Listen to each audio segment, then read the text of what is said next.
Boa noite, amados. Graça e a paz do Senhor Jesus sobre as nossas vidas, amém? Você está animado nessa noite? Grandes coisas o Senhor tem para revelar para nós, amém? Então eu gostaria que você curvasse a sua cabeça, vamos estar orando agora. Pai, nós te damos graça por essa noite, Senhor. Obrigado porque nós entendemos que estamos aqui com um propósito de te servir, Pai. Nós estamos aqui, Pai, para cumprir a Tua vontade em nossas vidas, Pai. Nós não queremos estar alheios àquilo que você tem, nós queremos desfrutar de tudo aquilo que o Senhor já determinou sobre as nossas vidas, Pai. E nos colocamos aqui à inteira disposição, nós declaramos, Pai, mentes cativas, Pai, ao pleno conhecimento da verdade, Pai. Corações aptos, Pai. Terrenos preparados, Pai, para que a palavra seja lançada e produza bons frutos, Pai, que sejam evidenciados nas nossas vidas, em nome de Jesus, amém, e glória a Deus, aleluia. Eu quero que você abra comigo sua Bíblia no livro de Gálatas, no capítulo 4, nós vamos compartilhar alguma coisa, algo que Deus te colocou no meu coração nesses dias, que eu gostaria de estar trazendo para a sua vida, que acredito que vai te edificar bastante, amém? Veja só o que a Bíblia fala em Gálatas, no capítulo 4, a partir do versículo 1, eu vou ler na NVT, amém? Diz assim: portanto, pensem da seguinte forma: enquanto não atingir a idade adequada, o herdeiro não está numa posição muito melhor que a de um escravo, apesar de ser dono de todos os bens. Deve obedecer a seus tutores e administradores até a idade determinada por seu pai. O mesmo acontecia conosco. Éramos como crianças, éramos escravos dos princípios básicos deste mundo.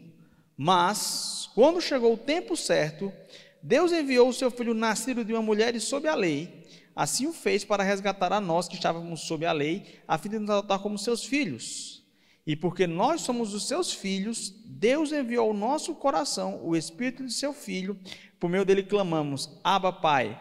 Agora, você já não é escravo, mas filho de Deus. E uma vez que é filho, Deus o tornou herdeiro dele. Amém? Amados, aqui a gente vê na epístola que Paulo escreve à igreja da Galácia, ele vai ressaltar algumas coisas interessantes. E uma coisa que ele fala aqui que eu acho super importante, ele reflete um costume que havia naquela época, desde a época do Império Romano, um costume que era prático das nações ocidentais. Que costume é esse? No que diz respeito à entrega de uma herança.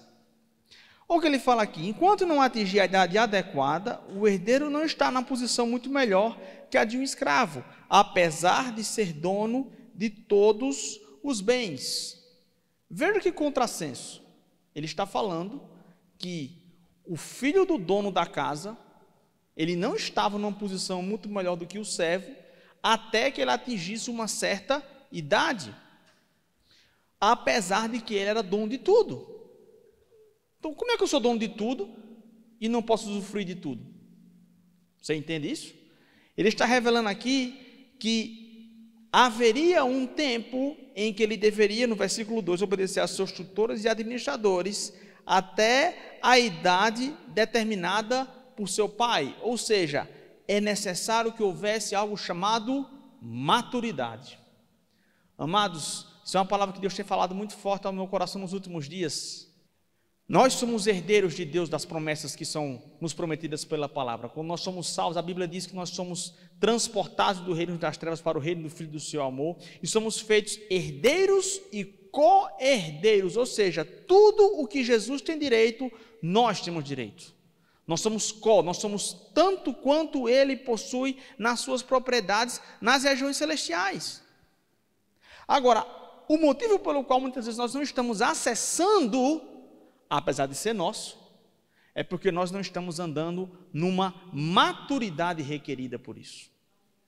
E esse é o motivo pelo qual muitas promessas das quais Deus tem colocado sobre as nossas vidas não têm se manifestado, ou não estão acontecendo da forma como muitas vezes nós achamos que deveria ter acontecido. Sabe, eu lembro que a última vez que eu preguei aqui, nós estávamos falando sobre a paciência, sobre entendermos o discernimento dos tempos e estações, entender que existe na parte de Deus o tempo, que é o cronos, o tempo cronológico, o tempo em que nós moldamos a nossa vida, mas existe o kairos, que são as estações de Deus, que elas não obedecem necessariamente ao tempo cronológico humano.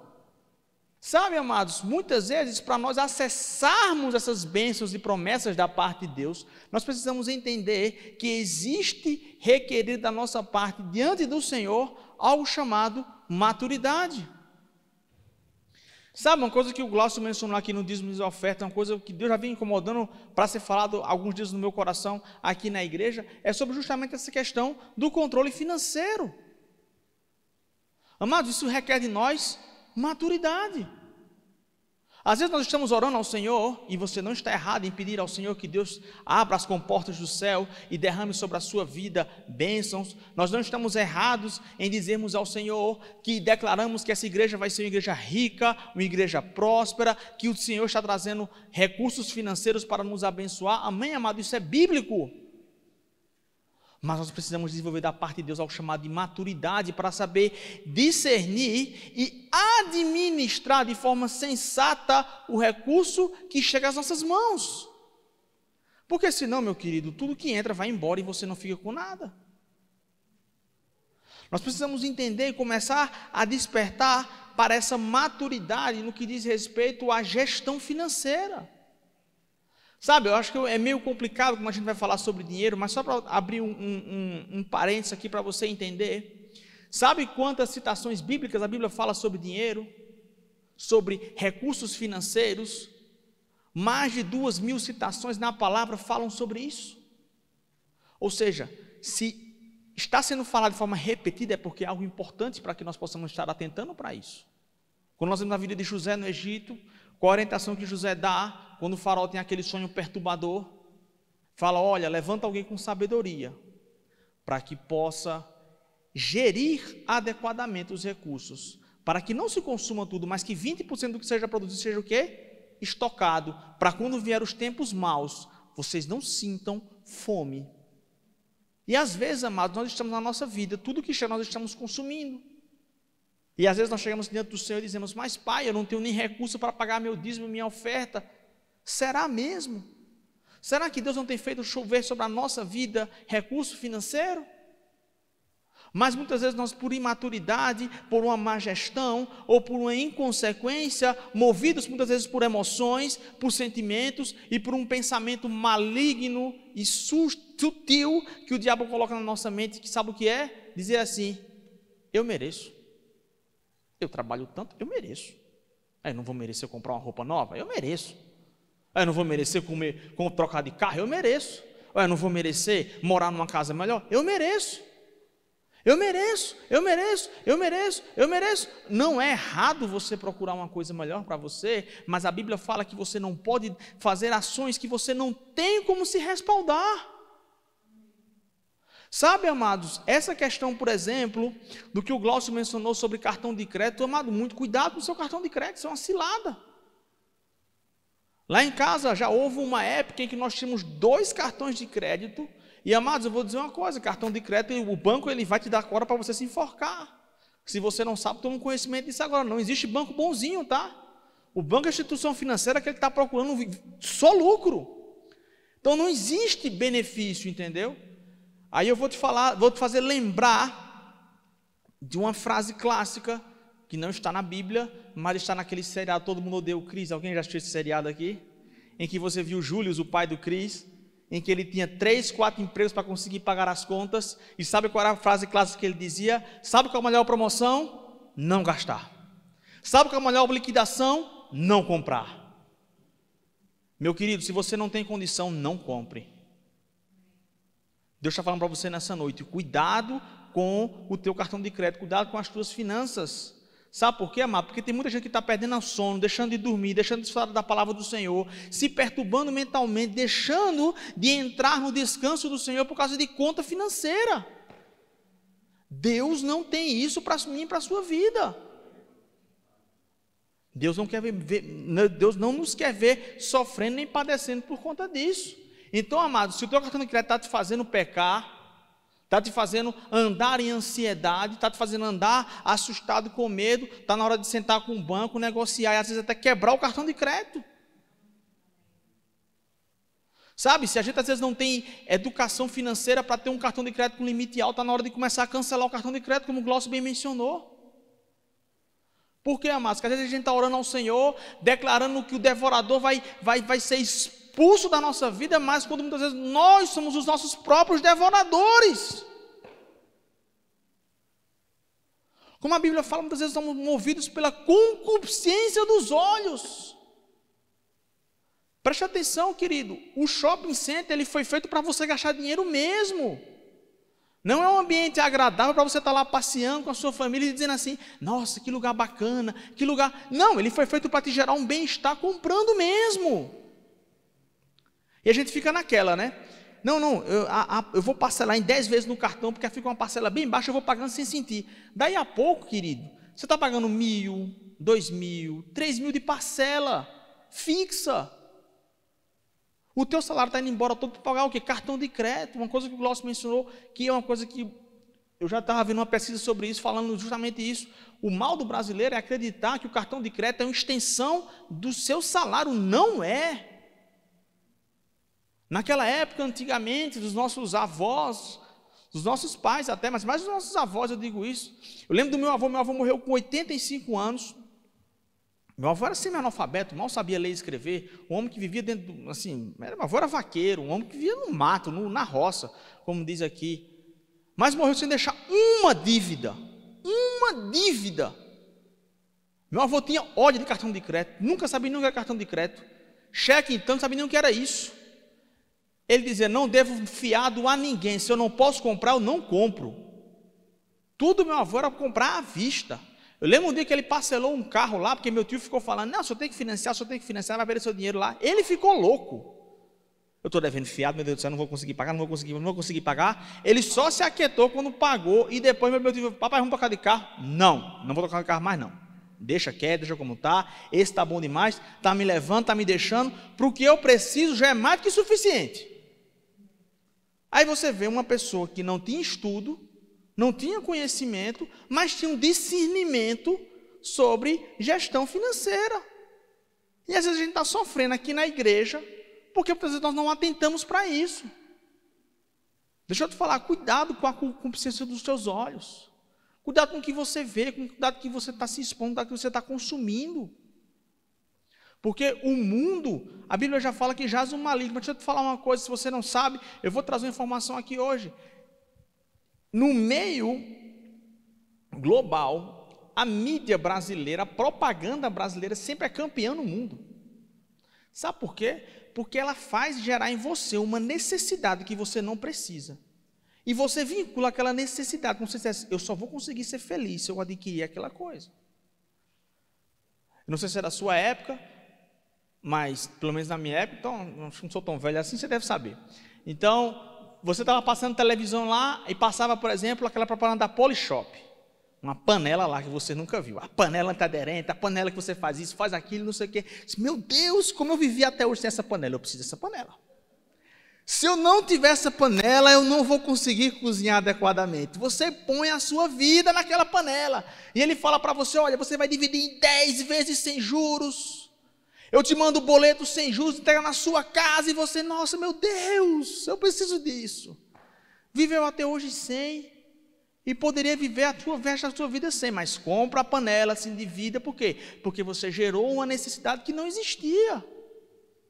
Às vezes a gente acha engraçado e de fato é, mas às vezes acontece na nossa vida também, amado. Sabe, a gente tem que ter cuidado com o que a gente está se envolvendo, com essa questão da concupiscência, isso é muito sério. O consumismo é algo que nos apela muito. Sabe, mas voltando para aquilo que Deus estava falando para aqui, sem desviar do foco, nós precisamos ter maturidade para discernir essas coisas. Sabe, amados, uma pessoa madura é uma pessoa que não se guia por meio de emoções e nem se leva por situações dessa forma. E Deus está nos requerindo isso. Sabe por quê, amados? Porque muitas vezes nós ficamos olhando essas coisas sem compreender por que as bênçãos de Deus não se manifestam nas nossas vidas. Não se manifestam porque às vezes nós não temos maturidade. Por exemplo, um carro é uma bênção? Uma bênção, amado.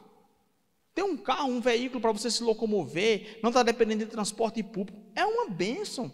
Só quem sabe é quem depende de transporte público e adquire seu próprio meio de locomoção. Muda a sua vida, revoluciona seus horários, sua independência. Agora, se eu chego para minha filha Júlia de 8 anos, dou a chave do meu carro a ela e digo assim, ó, vai dirigir o carro? Vai ser uma bênção? Não, vai ser uma tragédia. Por quê? Porque não existe maturidade para lidar com aquilo ali. O nosso filho mais velho, João, está tirando a carteira agora. E volta e meia fica pedindo a chave do carro, a gente nega. Por quê? Porque não tem maturidade. Por quê? Porque você pode evitar que algo que seja uma bênção se transforme em uma tragédia. Agora, Jesus fala aí, se vocês que são pais aqui na terra, qual deles que o filho pedir um copo com água vai dar uma serpente, que pedir um ovo vai dar um escorpião? Se vocês são ruins e sabem dar boas coisas, imagina o Pai dos céus. Agora, trazendo para a nossa realidade, por que às vezes Deus não nos manifesta essas bênçãos? Porque muitas vezes falta da nossa parte maturidade. Porque quando eu olho para a palavra e eu vejo que existe um binômio entre eu e Deus, no cumprimento das promessas, se as promessas não estão se manifestando, nesse binômio, nessa equação, eu sempre sei que Deus está correto. Então, se essa equação não está fechando, só tem uma variável que está errada, que sou eu. Então, eu preciso vasculhar a minha vida, fazer um scanner, fazer uma avaliação e dizer o que está acontecendo de errado. Isso é maturidade, amados. Sabe, nós precisamos ter essa maturidade para acessar aquilo que Deus quer, ou senão nós vamos viver dessa mesma maneira como está relatando aqui. Filhos que não acessam as suas bênçãos, ou vivendo como um filho mais velho do filho pródigo, como diz lá em Lucas capítulo 15, você vai ver a parábola do filho pródigo, e é interessante que um vai, pega a parte da herança, pega a herança, sem maturidade, gasta tudo, perde tudo, e aí quando ele volta lá, o pai dá uma festa, o que é que o filho mais velho vai falar para ele?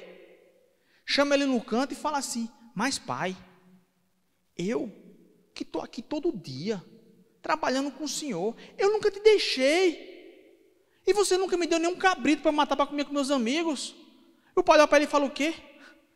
Você não está entendendo, meu filho, tudo que é meu é seu, tudo que é meu aqui é seu. Se você tivesse me pedido, eu teria lhe dado. E às vezes o que Deus está falando para mim e para você, a gente está só dentro do Senhor. Pai, me dá. Pai, por que fulano tem e eu não tenho? Pai, por que o Senhor não está me abençoando? E Deus olha para você e fala, olha, tudo que é meu é seu. Mas você precisa manifestar, eu e você precisamos manifestar algo chamado de maturidade diante do Senhor. Para que o Senhor possa olhar para você e dizer assim, chegou a época certa de você acessar aquela bênção. Chegou a época certa de você entrar naquilo que eu tenho para a sua vida. E às vezes nós vivemos uma sociedade muito imediatista. Nós queremos resultados rápidos. Hoje em dia, quem aqui, seja bem sincero, quem aqui hoje em dia escreve uma carta para alguém? Levante sua mão, por favor, que você vai ser canonizado essa noite. E ninguém faz mais isso, não é verdade? Hoje em dia, o povo é tão impaciente que você manda uma mensagem no WhatsApp, a pessoa não responde, você já fica mandando 200 mensagens embaixo. Interrogação, interrogação. Sumiu, dormiu, vai responder não, e não sei o quê. Reticências. Tá aí. Aí você vai falando mal. Ó, fulano não dá para falar com ele não, porque a pessoa manda mensagem para ele, não responde. Eu gosto de responder na mesma hora. Entendeu? Nós vivemos uma sociedade muito imediatista, nós não temos mais paciência para esperar. Isso é imaturidade. Porque existe um processo. Existe um processo. Você já comeu fruta verde? Você já comeu uma banana verde? Não é horrível? Não amarga na sua boca? Não é horrível? Aquele que fica arranhando aqui, você come, bebe água e não melhora? Mas quando você deixa aquela fruta amadurecer, no tempo certo, quando você vai comer, é totalmente diferente. É a mesma fruta, é a mesma substância, mas porque houve um amadurecimento, é uma sensação diferente. Da mesma forma, mas trazendo para o reino do Espírito, somos nós perante o Senhor. Quando há um amadurecimento, há um acessar de uma bênção da parte do Senhor. Nós precisamos começar a compreender isso. Porque Deus, de fato, amados, tem grandes planos para esta igreja. Deus, de fato, tem interesse em nos fazer prosperar. Davi fala nos Salmos que o Senhor se alegra na prosperidade do justo dos seus filhos. Nós precisamos começar a entender que o mesmo Deus que se alegra também é o Deus que não vai querer que essa prosperidade se transforme em um dano na sua vida. Quantas vezes a gente não viu pessoas que diziam ao Senhor, Pai, quando eu lembro de um irmão em Campina Grande, lá no Verbo da Vida, que ele dizia assim, não, quando eu tiver uma moto, Pai, quando eu tiver uma moto, eu não vou faltar um culto. Não vou faltar um culto. Quando eu tiver uma moto, minha motinha, para me locomover, não vou faltar não sei o quê. Aí, glória a Deus, o irmão oraram, juntou lá todo mundo, deu uma moto ao irmão. Aí o irmão foi no culto, e aí, irmão? Ai, estou muito cansado, trabalhando muito agora, cheguei em casa. Irmão, mas você não falava que você não vinha para a igreja porque você não tinha moto? Não, então, mas é porque é perigoso dirigir à noite, né? Assim, chovendo, vai que eu caio da moto. Aí Deus não quer isso, né? Quer dizer, algo que era para ser uma bênção, se manifestou em algo que acabou esfriando a vida espiritual dele. Por quê? Falta de maturidade. Nós precisamos começar a entender isso. Deus não é contra que eu e você possamos crescer e prosperar. Deus não é contra que haja da nossa parte um crescimento vultuoso perante as pessoas. Mas nós precisamos ter maturidade para que essas bênçãos não se transformem em danos. Amém? Todo mundo calado? Glória a Deus. Em Efésios, vamos lá para Efésios capítulo 1. No versículo 3 diz assim, todo louvor seja Deus, o Pai de nosso Senhor Jesus Cristo, que nos abençoou, uma versão que fala aqui, tem nos abençoado com todas as bênçãos espirituais nos domínios celestiais. Ou seja, amados, nós não devemos orar a Deus pedindo para que sejamos abençoados. O que Deus está querendo dizer para mim e para você é que nós precisamos ter maturidade, porque a bênção ela já é nossa. Ele já nos abençoou. E a Bíblia fala aqui, ó, com todas, diga comigo, todas as bênçãos. Seja na área financeira, seja em saúde, seja em emoção, naquilo que você se propõe a fazer, Deus já te abençoou. Ele já te abençoou, ou Ele tem te abençoado. Ou seja, isso dá uma ideia de continuidade, ou seja, a mão do Senhor sempre está estendida para te abençoar, para me abençoar. Eu lembro de um pregador americano, não lembro agora quem foi, que falou que ele teve uma visão celestial, em campo aberto, como a gente fala, e ele disse que orando no seu quarto, Deus levou ele aos céus, e ele disse que ele caminhava, e um anjo mostrava para ele celeiros espirituais, e ele entrava naqueles celeiros espirituais, e tinha aquelas bênçãos, de vários tipos, tamanhos e naturezas, com o nome dele escrito, e o anjo dizia, estas bênçãos são para você, mas você só vai acessar, quando houver da sua parte, maturidade. Mas a bênção já está aqui, já existe, mas precisa haver maturidade para que ela seja acessada, porque Deus é um Pai responsável. Diga assim comigo, Deus é o meu Pai, e Ele é responsável. Se Deus sabe muito mais do que eu, amados, não me cabe questionar com relação ao tempo que vai se manifestar. Cabe a mim mostrar ao Senhor o quê? Um caráter íntegro e correto. Demonstrar a Ele que existe da minha parte o quê? Algo chamado maturidade.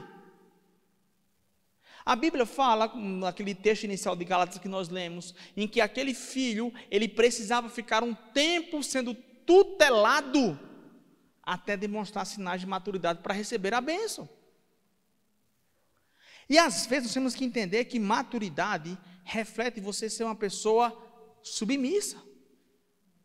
Você entender que existe sobre você uma liderança que você precisa aceitar o que a sua liderança fala. É muito fácil a gente começar a criticar, entendeu? Deixa eu te falar uma coisa, o apóstolo já dizia, olha, não queiram vocês serem mestres, Porque a cobrança vai ser muito maior. Estou parafraseando, tá? Depois você lê lá em capítulo 3. Mas ele fala assim: não queiram muitos de vocês serem mestres, porque a cobrança sobre uma pessoa que tem um cargo de autoridade é muito maior. O que Deus está querendo nos dizer, amados, é que nós precisamos manifestar maturidade. Em 1 Coríntios, no capítulo 4, a Bíblia fala, o apóstolo Paulo escreve na igreja de Coríntios, fala: olha, importa que vocês, que nós sejamos conhecidos como dispenseiros de Deus e como ministros de Cristo. Ou seja, por onde eu e você passar, é importante que as pessoas reconheçam que eu e você somos filhos de Deus, através de um caráter de maturidade. Se nós vemos, muitas vezes, crentes que são impacientes, com um caráter explosivo, gente que adora, muitas vezes, dar barraco nos cantos. Não, chegou, eu vou resolver. Não, o quê? Ninguém me passa para trás, não. Eu não sou trouxa não, viu? Eu sou crente, mas não sou trouxa. Quantas vezes eu não vi isso? Diga assim, meu, misericórdia, uma pessoa que fala um negócio desse. Eu sou crente, mas não sou trouxa. Ninguém me passa para trás não, viu?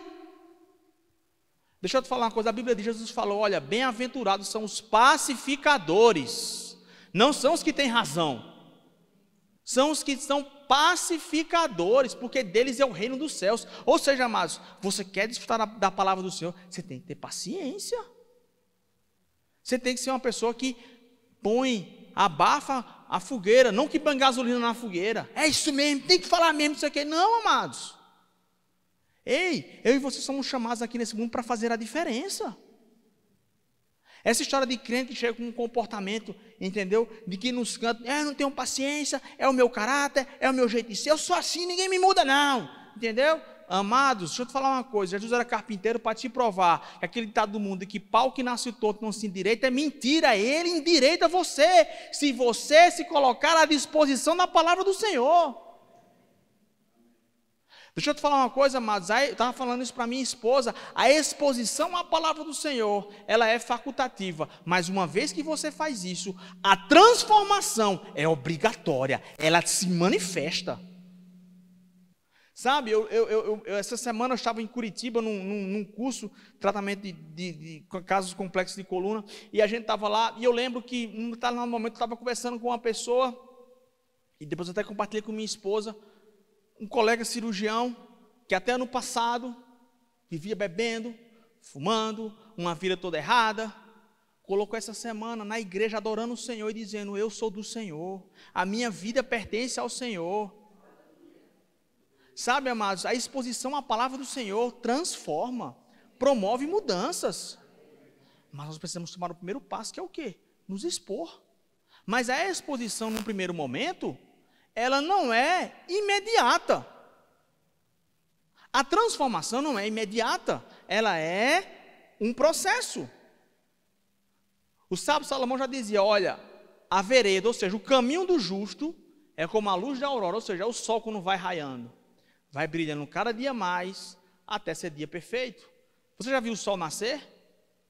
Ele começa vindo no horizonte, começa o tempo a clarear, daí a pouco você começa a ver aquele céu meio laranjado. Quando você vê, o sol nasce imponente e vai brilhar na plenitude do meio-dia, onde não há nenhuma escuridão, onde não há local onde aquela luz não alcance.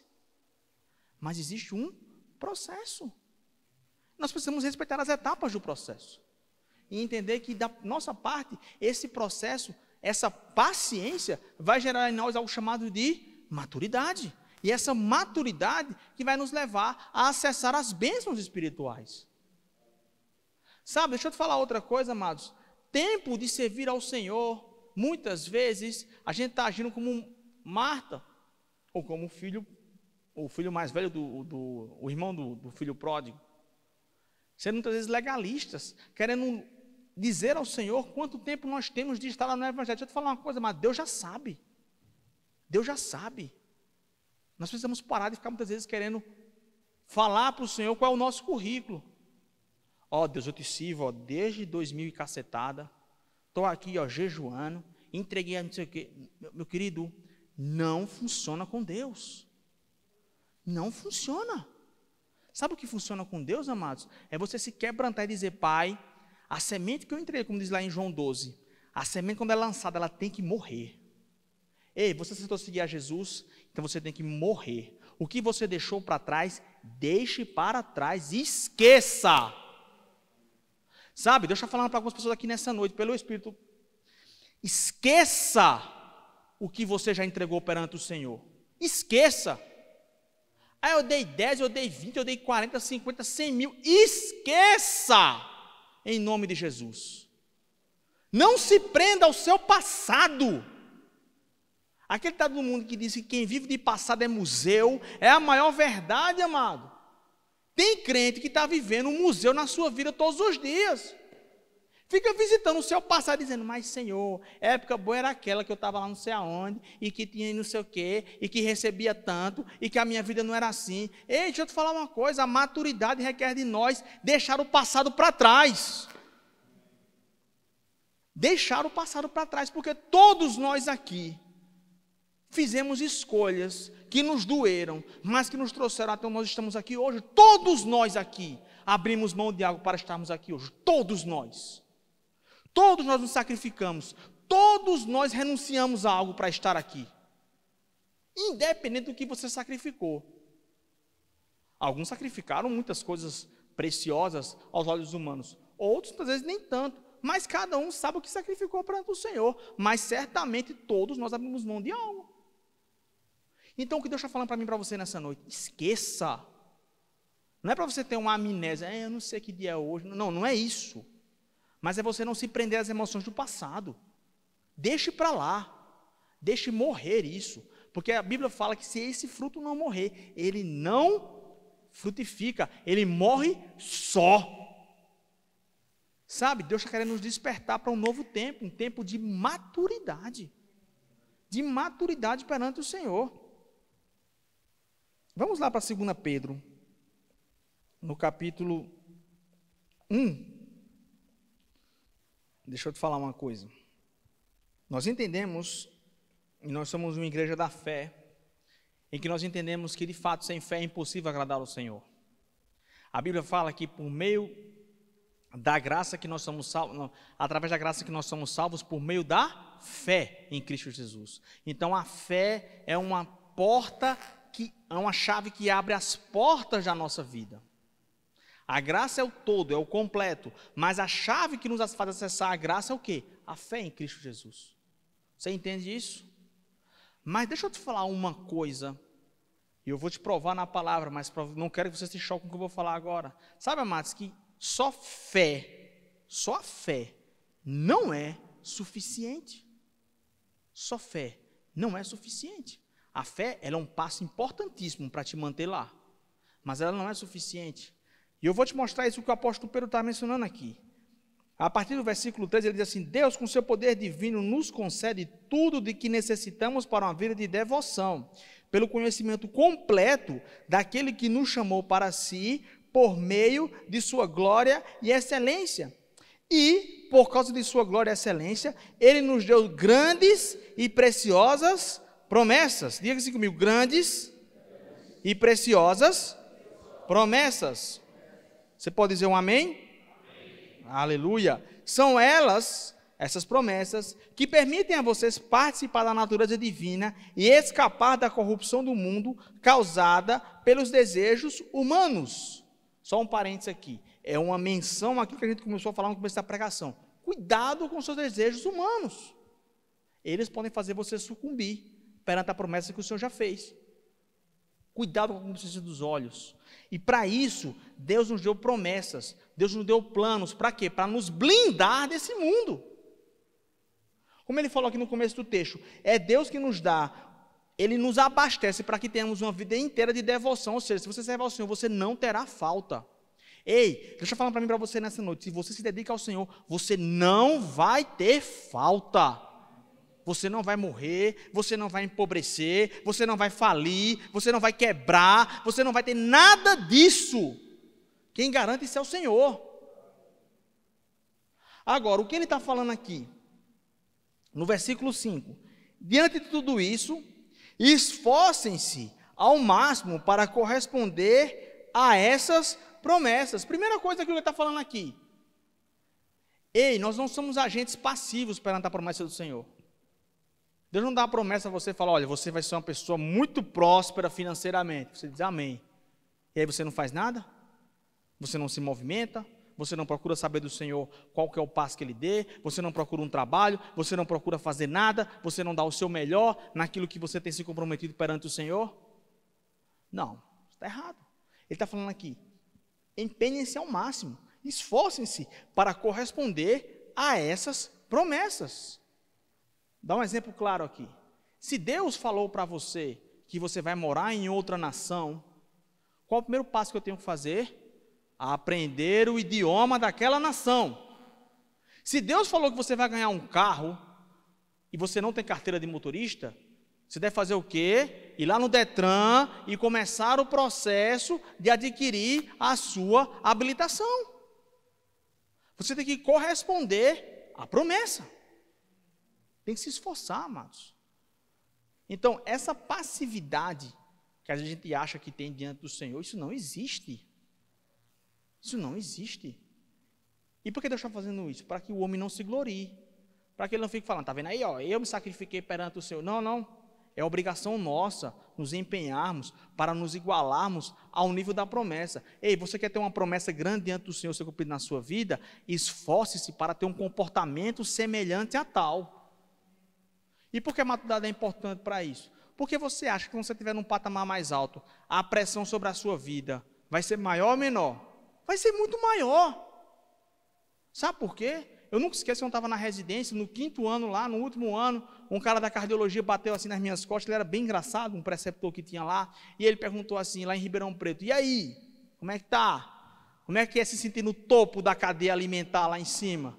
Eu só respondi para ele, eu disse, quanto maior a altura, maior o tombo, né? Ou seja, se eu estou aqui em cima, eu tenho que cuidar para que eu não caia.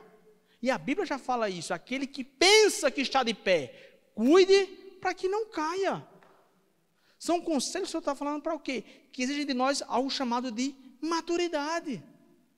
É o que ele está falando aqui, que é aquilo que eu estava mencionando aqui.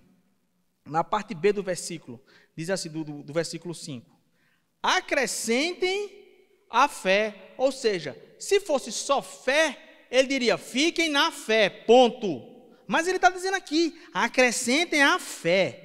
E o que ele vai dizer aqui, mas nós vamos ler aqui, para mim é a característica de um crente maduro, de uma pessoa madura. É uma característica de quem amadureceu espiritualmente. O que é isso? Primeiramente, acrescentem a fé, excelência moral. Primeira coisa, eu e você temos que ser pessoas de boa índole, bom caráter. É história de crente, trambiqueiro, que ninguém sabe dizer de onde é que vem o dinheiro da pessoa. Ah, não sei de onde é que vem esse dinheiro, que não rastreia. Isso não existe perante o Senhor. O próprio Jesus falou, dá a César o que é de César. Crente que fica dando enrolado em imposto de renda. Não, vamos aqui dar uma, né? Como dizia um determinado candidato ao parlamento aí, que dizia, eu sonego todos os impostos. E digo a você, sonegue também. Entendeu? Isso não é um exemplo. Pode ser engraçado, mas não é um exemplo. É revoltante pagar impostos, eu sei que é. Ainda mais no Brasil, com carga tributária altíssima. Minha esposa faz a contabilidade da nossa empresa lá, porque eu recebo por empresa. Eu sou prestador de serviço, eu não tenho regime CLT, eu não recebo férias, 13º, não recebo nada disso. Eu recebo por hora trabalhada. Daí ela vem me mostrar os boletos que a gente paga lá de imposto, é revoltante, mas tem que pagar. Tem que pagar. Não tem alternativa. Você tem que ter uma excelência moral. Você tem que ter um caráter. Você pode ter a fé de mover montanhas. Se você não tiver um caráter diante do Senhor, Deus vai te corrigir quanto a isso. Sabe? Crente que dá a palavra e não cumpre. Crente que passa um cheque e não cobra o cheque para o cheque voltar. Isso é uma vergonha. Isso é uma vergonha.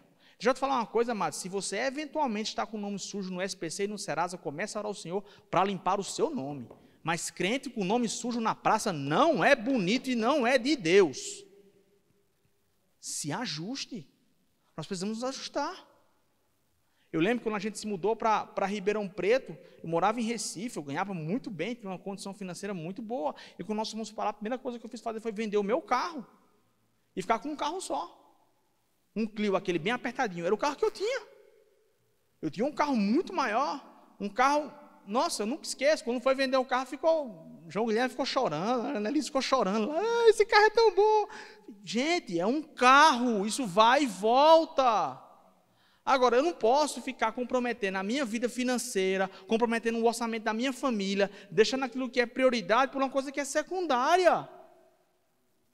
Aí eu lembro que a gente estava lá e foi vender o carro, não sei o que e tal. Por quê? Porque para manter aquele carro tinha um custo muito alto e naquela hora, naquele momento, eu não tinha condições, nós não tínhamos condições de fazer. Foi o que eu falei, liguei para meu pai, falei com um conhecido dele, a gente vendeu o carro e de lá o cara já levou e pronto. E eu vejo que foi importante para aquele dinheiro ali nos ajudou a equilibrar a nossa situação financeira por alguns anos. Sabe, nós precisamos parar de ter esse apego a bem material, dizer assim, não, isso aqui eu que construí, eu que levei, a casa que... Não, não existe isso. Tenha sabedoria. Tenha sabedoria. Mas a Bíblia está falando aqui, ó, sobre excelência moral. Excelência moral. É a história de crente trambiqueiro, crente que passa cartão, passa cheque sem fundo, crente que enrola os outros. Isso é uma vergonha, mano. Isso é uma vergonha a gente chegar para conversar com uma pessoa que é empresário, igual a gente conversou uma vez com um conhecido da minha esposa, e ele falou lá que o pior funcionário que ele não quer na empresa dele é crente, que tudo dá desculpa. Não, irmão, você sabe como é, né, irmão? É abençoado, hoje não vai dar para ir não sei o que e tal. Não, mas isso é vergonha. Pelo contrário, tem que ser igual eu escutei um cara dizer em Recife, lá um empresário dizia, ó, o melhor funcionário para contratar é crente, porque não está de ressaca na segunda-feira para trabalhar. Tem que ser assim, amado. Porque o que promete, cumpre. O que se propõe a fazer, faz. O que não enrola patrão, o que não quer passar a perna. Nós precisamos ter excelência moral. Primeiro a fé, mas depois vem excelência moral. Aí ele fala, a excelência moral, o conhecimento. Ou seja, não adianta, amados, só vai desfrutar da plenitude da promessa do Senhor se você se dedicar e esmerar no estudo da palavra. Por isso é tão importante, por isso que a gente frisa tanto para você comprar bons livros e se alimentar de bons livros. Por isso que é tão importante vir aos cultos. Sabe, a igreja ela não é feia, a igreja somos nós, somos eu e você. Não são essas paredes, não é o prédio da igreja, somos nós. Mas nós estamos aqui, enquanto igreja, com o papel de quê? De ajudar uns aos outros a crescer. E você só vai crescer, só vai amadurecer eu e você, se tivermos conhecimento. Porque a Bíblia de Jesus falou, qual é o versículo que é fundamento desse ministério? E conhecereis a verdade, e a verdade vos libertará. Mas eu preciso conhecer que verdade é essa. Senão alguém fica vendendo gato por lebre e você compra e acha que está saindo na vantagem. Não está. Mas como é que eu vou me vacinar contra os enganadores? Tendo conhecimento. Me dedicando ao estudo da palavra. É a única forma. Por isso, amados, que é tão importante. Por isso nós estamos tanto batendo na tecla sobre a questão do rema aqui. Isso é muito importante, amados. Não despreza. Sabe, às vezes a gente tem pessoas que podem pensar assim, esse povo fica falando de rema, que povo chato, não aguento mais ficar falando de rema. É não, amado, é porque é conhecimento que vai salvar a tua vida. É conhecimento que vai te libertar. O que liberta o povo é conhecimento espiritual, mas também natural, mas conhecimento que muda, que você passa a questionar as coisas. E quando a pessoa fala assim, não, porque Deus mata, eu digo, não, Deus não mata, o caráter de Deus, a Bíblia fala que Deus é bom, que o caráter dele é bom, que dele só provém o que é bom, se doença não é bom, não pode vir de Deus. Isso é um raciocínio que é construído por meio de quê? Aquisição de conhecimento. Por isso que no Vida Eficaz é tão importante que você venha, amados. Por isso que no culto de oração é tão importante que você venha. Para quê? Para você estar sendo gerado coisas espirituais da parte do Senhor. Sabe, a gente não está aqui querendo que você venha para a igreja para arrecadar dinheiro para a gente, não. Preste atenção, a igreja mal se paga. A igreja mal se paga, ou seja, estamos aqui pela fé para fazer com que nós possamos crescer e avançar nessa cidade, para libertar o povo da opressão, da falta de conhecimento na palavra, para livrar as pessoas do domínio das trevas. Porque se for por questão financeira, ninguém estava aqui. Ninguém estava. Nós estamos aqui porque nós entendemos que nós precisamos do Senhor. Nós temos uma obra nessa cidade para fazer, para alcançar muitas pessoas. Então, amados, nós precisamos tirar esse sofisma, esse pensamento do diabo, de ficar dizendo, fica esse povo chato, já falando de dinheiro, dinheiro, dinheiro. Não, ninguém está falando de dinheiro aqui não. Nós estamos falando de você ser liberto de coisas na sua vida. O interesse da igreja nunca foi tirar dinheiro seu, nem meu. Nunca foi, nem nunca vai ser. Nesta igreja, não. Nesta igreja, não. Agora, o nosso interesse aqui, perante o Senhor que está nos céus, é que eu e você possamos crescer no Senhor. Para ser liberto, amado, das prisões que prendem as pessoas aí fora. Aí o que ele continua falando? Acrescentem a fé, excelência moral, na excelência moral, conhecimento, o conhecimento, o domínio próprio. Mas o domínio próprio é fundamental. Crente que não se controla, não controla as próprias emoções. A Bíblia fala, o apóstolo Paulo vai falar em Coríntios sobre a questão do atleta. Um atleta da performance de um atleta, o rendimento que ele tem que ter, que ele tem que se abster, tem que abdicar. Vai procurar saber como é a vida de um atleta, de alto rendimento, de alta performance? O cara é disciplinado na alimentação, disciplinado no horário que vai dormir, disciplinado no que diz respeito às práticas do dia a dia. Amados, nós precisamos ter isso, domínio próprio. Eu não posso fazer só o que eu quero. Da minha vontade, eu não trabalhava. Nesse tempo frio, acordar de manhã cedo, ninguém sai da cama. Da minha vontade, não saía. Mas eu entendo que eu preciso trabalhar. Eu acho engraçado que às vezes eu vou levantar cedo e minha filha fala, papai vai sair de novo. Por quê? Porque eu preciso trabalhar. Preciso trabalhar. Nós precisamos trabalhar. Então, outra coisa que eu vou dizer a você, amado, você que tem emprego, para de reclamar do teu emprego. Dá graças a Deus que tu tem o teu emprego, amado. Dá graças a Deus porque o Senhor te abençoou com o emprego. Porque a porta que Deus abre para te abençoar. E se o teu emprego não está te satisfazendo, começa a orar, mas faz o teu melhor. Não dá mau testemunho, não. Como a gente falou aqui, tem que ter excelência moral. Faz o teu bem feito. Lembra, você está fazendo para o Senhor, não é para os homens. Faz o teu bem feito. Ele continua falando, domínio próprio. Ao domínio próprio, a perseverança. A perseverança, a devoção a Deus. Ou seja, mas nós temos que perseverar. Temos que persistir. É muito bonito falar de fé, amados, quando existe um processo de imediato que acontece, um milagre, uma intervenção naquele momento em que é estabelecido. Mas às vezes tem que haver um processo de paciência e de maturidade para que você alcance aquela promessa.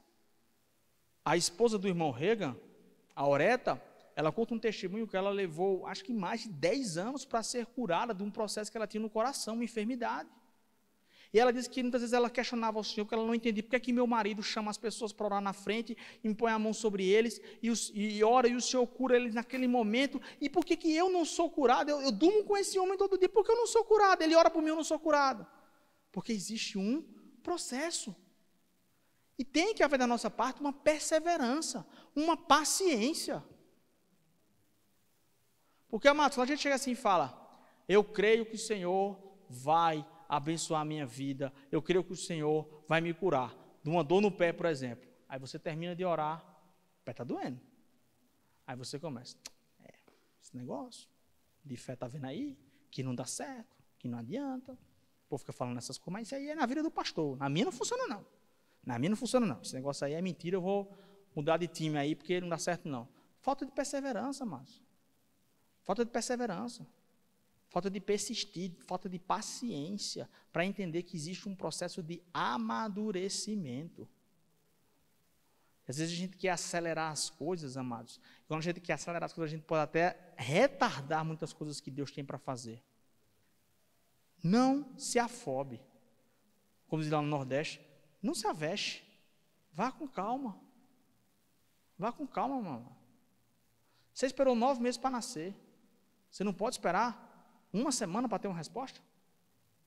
Abraão esperou 25 anos pelo filho da promessa, numa situação totalmente imprevisível, improvável e impossível mediante o cenário natural. 25 anos. E quando o filho dele nasce, com 5, 7 anos, Deus fala para ele, olha, vai lá no monte e sacrifica o menino. E a Bíblia diz que ele foi, na confiança de que Deus voltaria com a criança viva ainda, mas foi, amados. Por quê? Perseverança. Tem que perseverar. Quando a gente vai ver a galeria da fé de Hebreus, que ele vai mencionando em Hebreus 11, todos os heróis da fé, fala no final que todos eles herdaram a fé, herdaram pela fé as promessas, por meio da fé em Deus e da perseverança. Que em algumas versões pode ser traduzido como paciência. Paciência e perseverança, elas andam juntos, amados. Precisamos entender que a perseverança é uma característica de um crente maduro, de alguém que não desiste, que vai até o fim. Amém? E diz assim, ó, perseverança, a devoção a Deus, a fraternidade, e a fraternidade, o amor. Quanto mais crescerem nessas coisas, mais produtivos, diga comigo assim, produtivos e úteis serão no conhecimento completo do nosso Senhor Jesus Cristo. Ou seja, amados, a fé é fundamental, mas eu estou falando para você, tem muito mais para ser feito. Tem muito mais para ser feito. Se eu disser a você assim, olha, daqui para o UEM, você vai começar a caminhar daqui e vai chegar até a UEM. Da forma que você vai, não me interessa, mas o seu destino final é a UEM. De que forma você pode fazer isso? Você pode ir de carro, você pode ir a pé, você pode ir de bicicleta, você pode ir de ônibus. Qual você prefere das 4? Eu preferi de carro. Mas tem outras 3 formas de você andar. O que Deus está falando para mim e para você é, escolhe ir de carro. Ou seja, faz o que eu estou falando na palavra. Anda em maturidade. Porque a maturidade vai te livrar de sofrimentos desnecessários. A maturidade e a paciência em Deus vai te preservar. Guarde bem isso. Vai te preservar de danos desnecessários. Porque, amados, existem decisões que você pode tomar erradas, se arrepender e o Senhor te perdoar. Mas a consequência daquela decisão pode perdurar para o resto da sua vida. E aí, meu querido, tem coisas que a lei de Deus, que o que Ele promete, Ele não quebra. Deus não quebra princípios. Deus é justo. E por mais que você se arrependa e Ele perdoa você, porque Ele é rico em misericórdia, mas Ele também é rico em justiça. Uma coisa não anula a outra. Cuidado. Tenha paciência. Tenha perseverança, mas tenha paciência perante o Senhor. E aí Ele está falando aqui, ó. Acrescentem a excelência ao conhecimento do domínio próprio. Quanto mais crescerem nessas coisas, mais produtivos e úteis será um conhecimento completo do nosso Senhor Jesus Cristo. Mas aqueles, versículo 9, que não se desenvolvem desse modo, são praticamente cegos, vendo apenas o que está por perto, e se esquecem de que foram purificados de seus pecados antigos. Por isso, irmãos, trabalhe ainda mais arduamente para mostrar que de fato estão entre os que foram chamados e escolhidos. Façam essas coisas e jamais tropeçarão. Assim a sua entrada no reino eterno do nosso Senhor Salvador Jesus Cristo será acompanhada de grande honra. Sabe, ele está falando aqui para mim e para você, o apóstolo Pedro, olha, você pode, como a gente falou, ir para, dando um exemplo, uma analogia, ir daqui para o UEM, de várias formas. Mas a melhor forma é de quê? Ir no carro com ar-condicionado, chega rapidinho. Pega a Colombo, já cai lá. Não se estressa, não se cansa, não tem dano algum. Porque se você for a pé, você pode ser assaltado, você pode ser atropelado. Pode, claro que pode. Quer dizer, o que Deus está falando para mim e para você aqui, é que se nós fizermos o que Ele está recomendando aqui, trabalhar ainda mais arduamente, seguindo esses preceitos, demonstrando uma maturidade, existe uma preservação do Senhor sobre nós, para impedir que eu e você sejamos atingidos. Deus requer de mim e de você maturidade. Amados, para encerrar, abre comigo lá em 1 Timóteo, no capítulo 3, a partir do versículo 1. Esta é uma afirmação digna de confiança. Se alguém, estou lendo na NVT, tá? Se alguém deseja ser bispo, ou episcopado, como na outras versões fala, deseja uma tarefa honrosa. Portanto, o bispo deve ter uma vida irrepreensível, Deve ser marido de uma só mulher, ter autocontrole, viver sabiamente e ter boa reputação. Deve ser hospitaleiro e apto a ensinar. Não deve beber vinho em excesso, nem ser violento. Antes, deve ser amável, pacífico e desapegado ao dinheiro. Deve liderar bem a própria família e ter filhos que o respeitem e lhe obedeçam. Pois se um homem não é capaz de liderar a própria família, como poderá cuidar da igreja de Deus? Não deve ser recém-convertido ou neófito, como algumas pessoas falam, pois poderia se tornar orgulhoso e o diabo o faria cair. Além disso, os que são de fora devem falar bem dele, para que não seja desacreditado e caia na armadilha do diabo. Amados, isso é uma orientação que Paulo faz a Timóteo. Você vai falar, mas isso aqui é para quem deseja episcopado, não é o meu caso. Isso aqui é uma recomendação para qualquer um que deseja estar no ministério do Senhor. E todos nós somos chamados para exercer algum cargo dentro do ministério do Senhor. Todos nós. Todos nós. Não apenas nos 5 dons ministeriais, mas uma vida de adoração ao Senhor, uma vida de devoção à palavra, uma vida de comunhão com os irmãos, uma vida do ministério da reconciliação, que todos nós somos convocados para executar. Ou seja, dessas recomendações aqui, amados, nenhum de nós deve se abster. E isso aqui é um chamado de Paulo para Timóteo, para desenvolver algo chamado de maturidade. Sabe, o escritor aos Hebreus, ele fala, vou abrir rapidinho lá, só para você ver, Hebreus capítulo 5, a partir do versículo 11, veja só como isso é tão importante e tão atual, e é uma coisa que já existia desde a igreja naquela época, onde ele fala assim, há muito mais, Hebreus capítulo 5, versículo 11, que gostaríamos de dizer a esse respeito, mas são coisas difíceis de explicar, sobretudo porque vocês se tornaram displicentes acerca do que houve. O que é uma pessoa displicente? É alguém que você fala e não dá cartaz. É igual um menino na adolescência, sabe como é? Menino vai por aí, não. É o que eu sei das coisas, rapaz, não sabe nada não. Menino não faz isso. Eu não deixo para lá, vou fazer. Aí quando faz, quebra a cara, vem chorando. Por quê? Displicente. A pessoa fala, não dá cartaz, não dá atenção. E aí o escritor aos Hebreus está divertindo a igreja, falando assim, gostaríamos de falar muito mais a esse respeito, mas é difícil de explicar, porque vocês se tornaram displicentes sobre o que houve. Versículo 12, a essa altura já deveriam ensinar outras pessoas, e no entanto, precisam que alguém lhes ensine novamente os conceitos mais básicos da palavra de Deus. Ainda precisam de leite e não podem ingerir alimento sólido. Quem se alimenta de leite ainda é criança e não sabe o que é justo. O alimento sólido é para os adultos que, pela prática constante, são capazes de distinguir entre o certo e errado. Amados, viu o que ele fala aqui no final? O alimento sólido é para os adultos que, pela prática constante, ou seja, amados, maturidade, requer de mim e de você algo chamado de constância. Porque só através disso é que podemos acessar níveis mais altos, alimentos mais sólidos. Como o apóstolo Paulo diz lá em 1 Coríntios capítulo 13, quando eu era menino, pensava como menino, agia como menino, mas agora chegou o tempo de ser homem. Eu preciso andar conforme homem. Deus fala para mim e para você nessa noite, ei, é preciso andar num nível maior de maturidade. Porque, amados, é chegada às últimas horas. Nós estamos presenciando, os sinais estão aí para quem quer ver. Até para quem não crê em nada, está vendo que os fins dos tempos já estão batendo na porta. E, amados, nessas épocas a Bíblia já falava que haverá maior perseguição, que haverá maior dificuldade em se pregar o evangelho, que a igreja vai começar a chorar e gemer por dificuldades que vão ter lá fora. Deixa eu te falar uma coisa, amados, só o que vai gerar isso, em mim e você, é maturidade. Sabe, um chanceler inglês chamado Winston Churchill, muito famoso por combater os nazistas, é muito interessante as coisas que ele fala, e ele falava uma coisa que ele dizia, homens fortes gerados em tempos difíceis geram tempos de paz.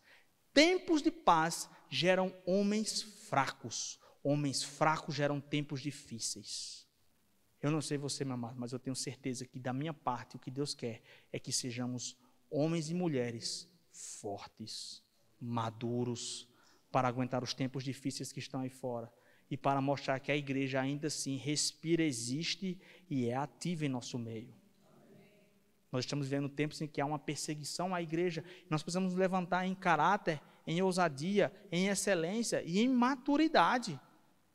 Mas se nós não fazemos isso, não andamos em maturidade, amados, nós não podemos requerer de Deus o acesso às promessas.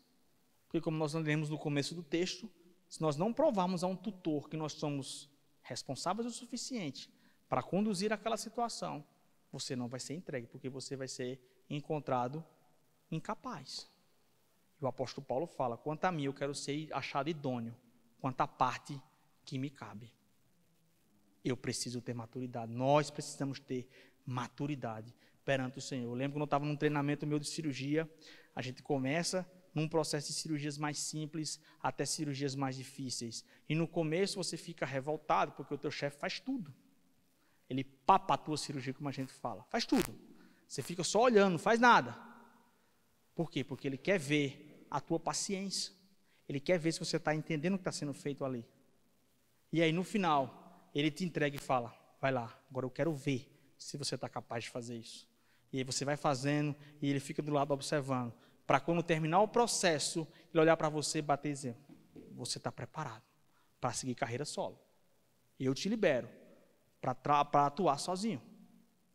Porque a partir de agora, não há mais uma cobertura sobre você. Você agora está sozinho no mundo. E você precisa estar com caráter firmado para aguentar isso. Porque, amados, a maturidade requer de nós essa paciência e domínio próprio para as situações que vão acontecer. Quando o diabo vier, amados, e vai vir com situações de bater na tua cara e pôr a tua fé em prova, em xeque, a ponto de você dizer, meu Deus, eu fui abandonado, você vai ter que se levantar em fé contra os teus sentimentos, contra a tua alma, contra aquilo que você está observando, para começar a falar a palavra e perseverar. Quando alguém botar o dedo na sua cara e dizer que você é um mentiroso, que você é um canalha, que você não presta, você vai ter que ter maturidade para entender que a minha luta não é contra carne nem sangue, mas contra o diabo, as principados e potestades que estão dominando essas pessoas. Nós temos que ter domínio próprio, como falou aqui, para reagir a situações à altura. Por quê? Porque eu preciso estar à altura da promessa que o Senhor tem para mim. Amados, para um rei ser gerado, ele tem que ser educado como um rei, ele tem que se vestir como um rei, ele tem que se portar como um rei, ele tem que ter o linguajar de um rei, ele tem que agir em conformidade com o rei. O mundo presenciou recentemente a transição para o príncipe Charles da Inglaterra, e você vê aquela cerimônia, alguém que foi preparado a vida inteira para aquele momento. Ah, isso é besteira, isso é só uma solenidade. Não é.